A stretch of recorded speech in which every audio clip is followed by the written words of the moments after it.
Sí, claro, sin dudas, sin dudas.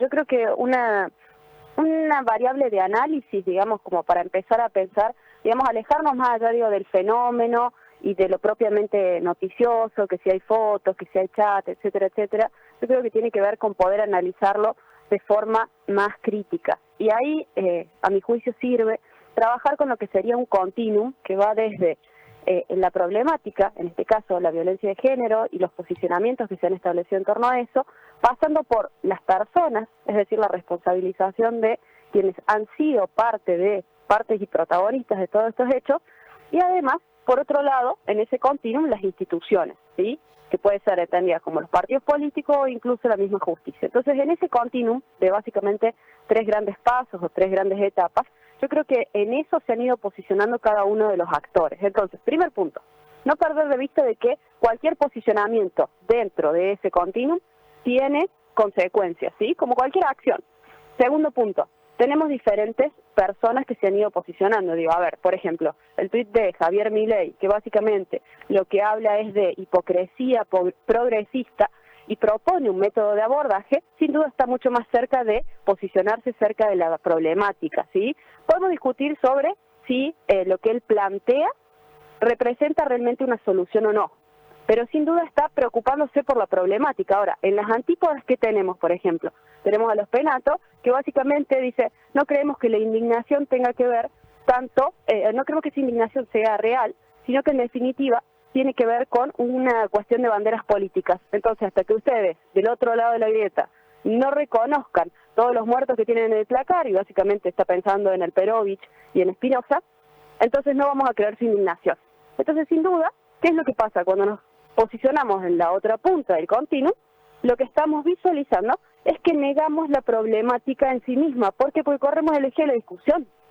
Entonces representa un enorme problema. Entonces yo creo que más allá de lo que diga uno u otro, tenemos que poder ver cómo salimos de esto, porque sin duda es un caso que tiene una enorme gravedad, pero no debemos dejar de pensar que la problemática existe, y que ahora ha sido mucho más mediática, pero que la vivimos día a día.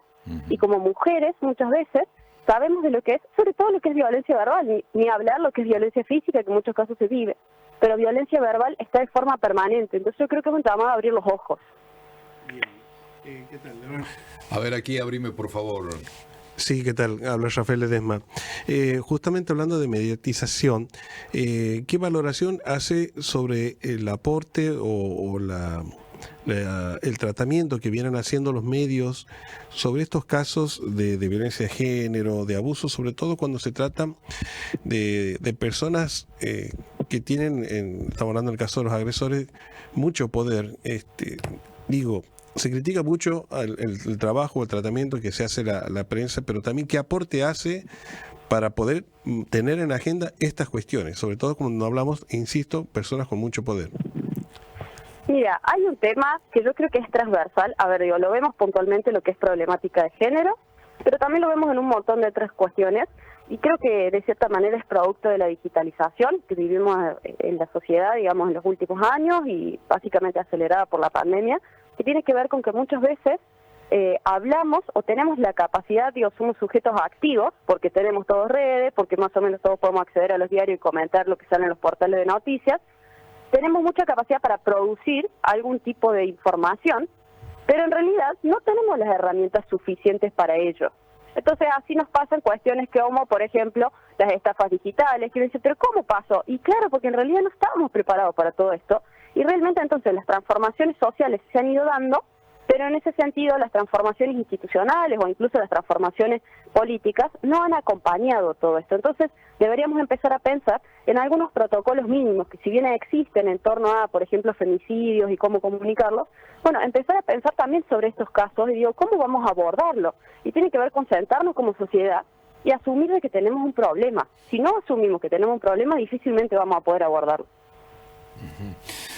Bien, yendo al campo de estudio sobre el que trabajan, y bastante ustedes o vos, Lucía, ¿cómo crees que está trasuntando la conversación digital al día de hoy? ¿Qué es lo que están observando? Seguramente van a hacer algún estudio próximamente.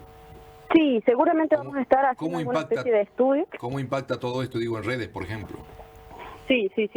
Mira, lo que tengo en el momento es lo siguiente. Primero, la conversación se está dando sobre todo, en torno al caso de Fabiola, ronda en torno a Twitter, ¿sí? El mayor posicionamiento de los actores se da en esa arena y sin duda es una arena que es mucho más ventajosa para los libertarios que lo que es para los antilibertarios, vamos a ponerlo en ese esquema, digamos. Lo que vemos es que tanto el tuit de Javier Milei como el de Villarroel tienen mucho alcance, ¿sí? Estamos hablando de más o menos 89.000 me gusta, 72.000 me gusta, un poquito menos en el caso, digamos, de Villarroel, y mucha republicación. Ahora, no nos olvidemos que ahí no solo importan el dato cuantitativo, es decir, el cuánto, sino también a ver qué pasa si uno lee los comentarios, cuál es el sentiment. Entonces, si bien no hay datos concretos todavía, lo que se visualiza es un sentiment mucho más positivo, es decir, reacciones positivas de la sociedad ante lo que dice Milei y ante lo que dice Villarroel. Sin embargo, si nosotros analizamos el tuit, por ejemplo, de Cristina Fernández de Kirchner, que también tiene un alcance bastante similar, tiene cifras similares a lo que es Javier Milei, lo que pasa es que en sus comentarios se ve rápidamente, digamos, un sentimiento negativo. Es decir, la gente básicamente lo que está diciendo es que en realidad ella es de cierta manera responsable por la elección que tomó al momento de designarlo como figura política, pero a su vez la mencionan como cómplice. Entonces ahí tenemos, digamos, dos claros ejemplos de por qué no hay que quedarse solamente con los números, sino también tenemos que empezar a hacer el desglose. Entonces eso es lo que pasa en X o en Twitter.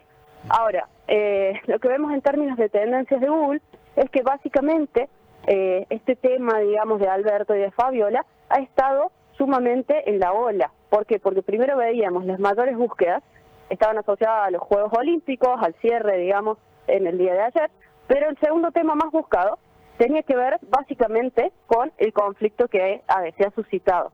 El término más buscado era básicamente Tamara Petinato, y todo lo que es vinculado al mundo de Alberto está vinculado a Tamara, ¿sí?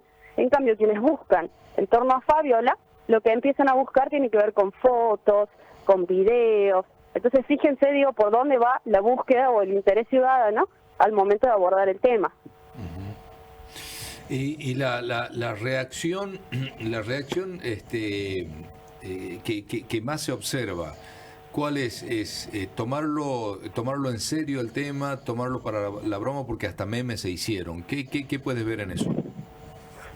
Mira, yo creo que, hay un enojo generalizado, sí, que tiene que ver con una figura de poder que sin duda, digamos, ha cometido un delito, si eso se comprueba que efectivamente fue así, porque no nos olvidemos que el nuevo episodio que tenemos en el marco de la serie tiene que ver con que Alberto Fernández desconoce todo lo sucedido y dice que ella tiene problemas psiquiátricos, que es alcohólica, etcétera, etcétera, y habrá que comprobar eso. Pero sin duda lo que se vislumbra es indignación por esta combinación entre violencia y poder, y también, de cierta manera, interés ciudadano por hablar del tema. Yo no tomaría los memes como una risotada necesariamente. Hay algunos que sí, que lógicamente, digamos, legitiman la violencia, pero son los menos. Bien. Entonces, ¿yo qué creo? Que los memes también sirven para instalar temáticas.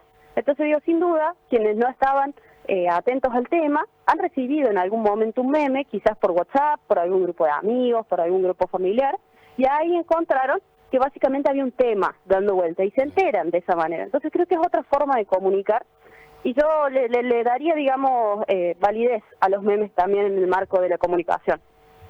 Lucía, como siempre, es un gusto, un placer poder conversar con vos unos minutos. Muchas gracias. Por favor, Carlos, saludos y que tengan una gran semana. Un abrazo igualmente. Hasta luego. La licenciada Lucía Corneto, que hace trabajo de consultoría con su empresa, bueno, apuntándonos por dónde pasa, ¿no? Fundamentalmente le preguntaba la conversación digital, temas redes. Bien, introdujo un tema muy interesante que es, el uso de los memes como instalador de temas. Sí. Y si uno ingresa en algunas páginas, en las redes sociales,